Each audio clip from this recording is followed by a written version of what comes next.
এইরকম এক plate potato crispy potato যদি করে দেন বাচ্চাদেরকে বা বয়স্কদের যাকেই দেন না কেন, এক প্লেট নাস্তা নিমিষেই শেষ হয়ে যাবে।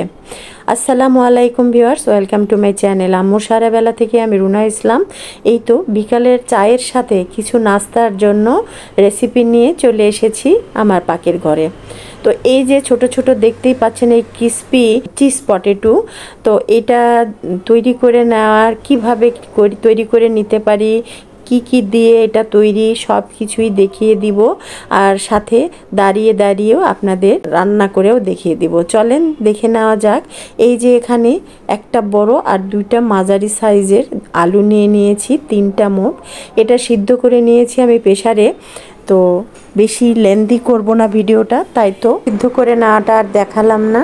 এখানে নিয়েছি মরিচ চিলি ফ্লেক্স করে নিয়েছি, জিরা নিয়েছি সাথে, আর নিয়েছি গোলমরিচ 1 চা চামচ গুঁড়া করে, আর চাট মশলা স্বাদ মতো। এখানে কাঁচামরিচ কুচি করে নিয়েছি, বড় সাইজের একটা পেঁয়াজ, আর নিয়েছি এখানে বিদেশি ধনিয়া পাতা কুচি করে। এই তো ছোট এক বাটি ভর্তি করে নিয়েছি কর্নফ্লাওয়ার, আর এই 3টা আলু সিদ্ধ করে সুন্দর করে ছিলে রেখে দিয়েছি। অবশ্যই আলুটাই 1 চামচ লবণ দিয়ে সিদ্ধ করে নেবেন। এরপরে আমি এই যে সালাদ কাটারে সুন্দর করে ম্যাশ করে নিচ্ছি।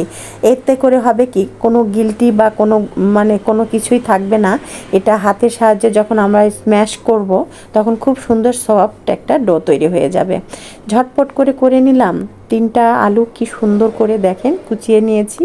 এর সাথে এখন আমরা অ্যাড করব সেটা হলো সবচেয়ে মজাদার, বাচ্চাদের, বয়স্কদের, বুড়াদের সবার, এই যে মজেরেলা চিজ। নতুনটা একটু ছিলে নিচ্ছি, বরফ হয়ে আছে, হাত দেওয়াই যাচ্ছে না, তাই আমি পলিথিনটা একটু আস্তে করে সরিয়ে তারপরে পলিথিনের উপর থেকেই আমি এটা করে নেব, পলিথিনটা ধরে। আমি যতটুকু পরিমাণের আলু নিয়েছি তার অর্ধেক পরিমাণের আমি এই মজেরেলা চিজ নেব। আপনারা যদি সমানও করতে চান তাও সমস্যা নেই, খুব সুন্দর আরও মজাদার লাগবে। তো এই যে আমি 3টা আলুর অর্ধেক পরিমাণের এই মজেরেলা চিজ দিয়ে দিলাম, আর এটা হাতের সাথে এখনই জটলা বেঁধে যাচ্ছে। তো যাই হোক, মুছে মেছে নিলাম, যেহেতু চিজ বলে কথা, নষ্ট করা যাবে না। তো আলুর সাথে এটা দিয়ে দিয়েছি। এখন একটা একটা করে উপকরণগুলো দিয়ে দিব। দেখেন কতটা সহজ। দেশি ধনিয়া পাতা নেই, বিদেশিটা আছে, সেটাই কুচি করে নিয়েছি। 4-5টা পাতা আর 3-4টা কাঁচামরিচ দিয়ে দিলাম, আর কুচি করে রাখা বড় একটা পেঁয়াজ দিয়ে দিয়েছি। কাঁচামরিচটা বা মরিচটা আপনাদের স্বাদ মতো দিবেন। আমরা যেহেতু একটু চটপটা ঝাল খেতে পছন্দ করি তাই একটু ঝাল দিয়েছি। এই তো জিরা দিয়ে দিলাম আস্ত 1 চা চামচ ছোট, আর চিলি ফ্লেক্সও দিয়ে দিয়েছি 1 চা চামচ, একটু তুলে রাখি, পরে একটু ড্রেসিং করার জন্য দিতে হবে। তো এই তো গোলমরিচের গুঁড়া কিন্তু পুরাটাই দিয়ে দিয়েছি, একটু রাখি নাই, 1 চা চামচ সমান। আর এই তো চাট মশলা দিয়ে দিলাম 1/2 চা চামচ, হয়ে গেল। এরপরে এখন এটা সুন্দর করে হাত দিয়ে মাখিয়ে নিব, এই যেভাবে আমরা ভর্তা তৈরি করে নিই।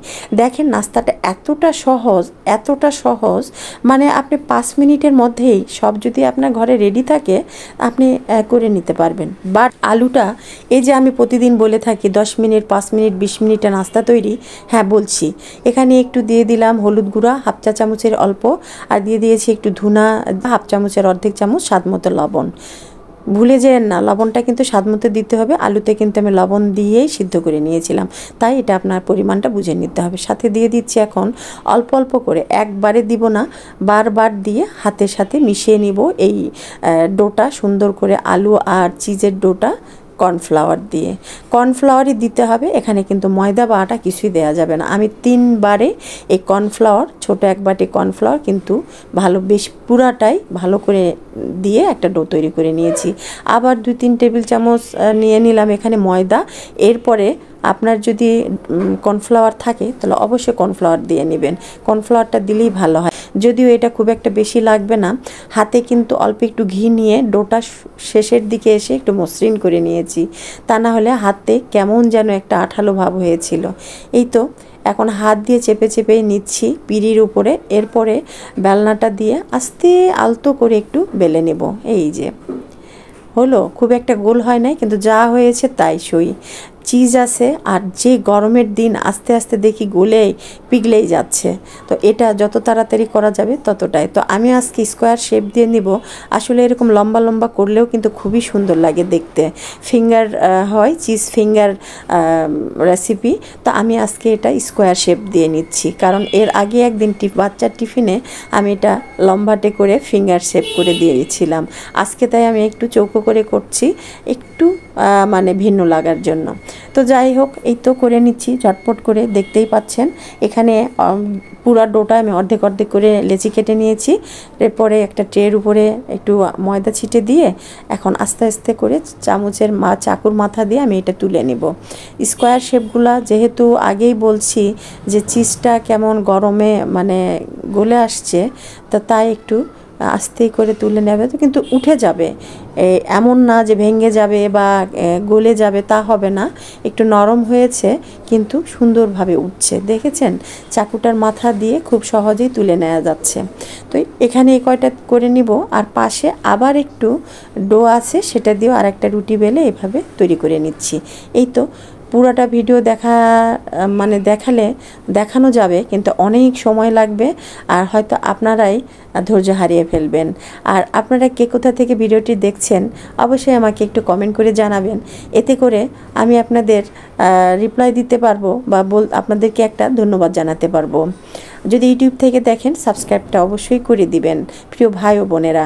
এই তো পরিমাণ মতো তেল দিলাম ফ্রাই প্যানে, একটু গরম করে নিচ্ছি। ভালোই গরম করে নিতে হবে, তা না হলে দেখা যাবে যে এটা গলে যাচ্ছে। একটু ভালো গরম তেলটা হিট করে নিয়েই আমি একে একে এই নাস্তাগুলো ছেড়ে দিব। তারপরে দেখেন খুব সহজে এটা হয়ে যাবে। দুইটা পাশেই উল্টে পাল্টে একটু সুন্দর কালার করে, ডার্ক ব্রাউন মানে গোল্ডেন ব্রাউন কালার করে আমি তুলে নিব। হয়ে গেল চিজ সামোসা বা পাকোড়া বা যেটাই বলেন না কেন, পটেটো চিজ সামোসা। অনেক মজাদার, অনেক মজাদার। কি আজকে বিকেলে হয়ে যাক, আপনার সন্তানরা বাহ বাহ বলবে। আর মাকে ধন্যবাদ দিতে দিতে কি বলবো আর, একটা করে বাইট মুখে নেবেন, মিলিয়ে যাবে হাওয়ার মতো। এত সুন্দর, এত মজাদার আর এত ক্রিস্পি, না খেলে বুঝতেই পারবেন না। তো কি আজকে সন্ধ্যার নাস্তা তো এটাই থাকছে, তাই না? তো এই যে আমি করে নিয়েছি, এক প্লেট হয়েছে।